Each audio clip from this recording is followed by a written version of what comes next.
Hi, my name's Jill, and I am an INTJ. For those of you who are not familiar with Myers-Briggs, you've most likely seen an INTJ in the movies as a criminal mastermind. That being said, not all INTJs are criminal masterminds. However, we are the most rational of the Myers-Briggs types, and we can see patterns in behavior and other sources more easily than most folks. But this video is not about INTJs. It's about that first letter, I, which stands for introvert, and what makes introverts and extroverts different from each other. First, unlike the way we are portrayed in mass media, introverts are not antisocial. We're not universally shy. Those things are not synonymous with introvert, no matter what the mass media says they are not. An introvert is someone who recharges by being alone. Their internal battery requires this. Unlike extroverts, who recharge their internal battery by being around people. And there's actually a physiological reason behind this. There is actually a physiological difference between introverts and extroverts.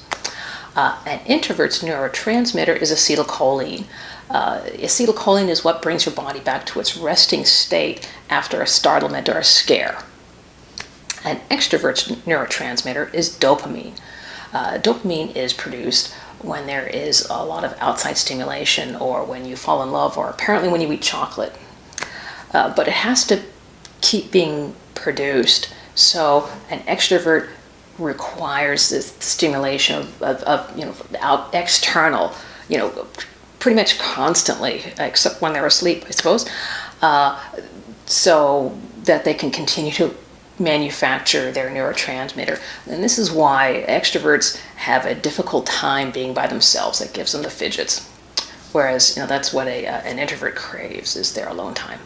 Also, I have seen articles written about, ambiverts, a word used to describe social introverts, suggesting that the typical introvert is antisocial, and those who buck this manufactured portrayal belong to a third category. This is inaccurate. There's no such thing as an ambivert. Introverts and extroverts are physiologically different. It's about how you recharge and not how social you are, which is the difference between an introvert and an extrovert. An introvert, frankly, can be the life of the party. They can be the most social person there is, just a barrel of fun. But realistically speaking, only for so long before needing alone time. I myself can go about 3 weeks. But the alone time is like oxygen to us.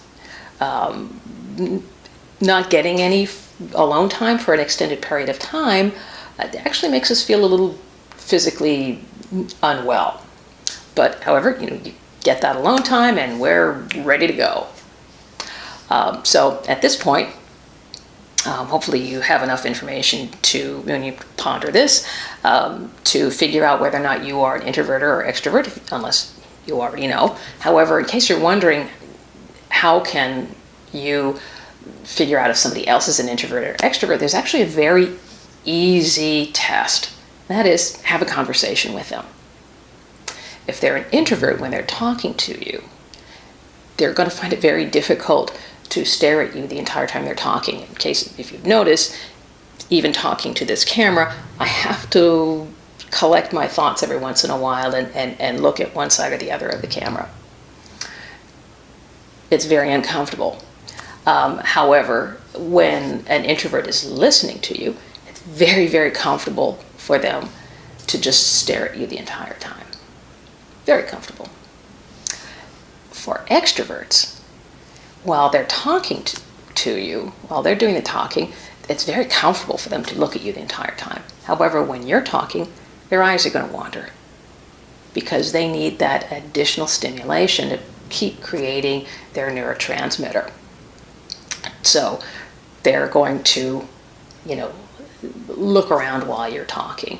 It's not that they're not paying attention, it's just that they require that additional stimulation. So test this out the next time you're talking with somebody. With that, that's it.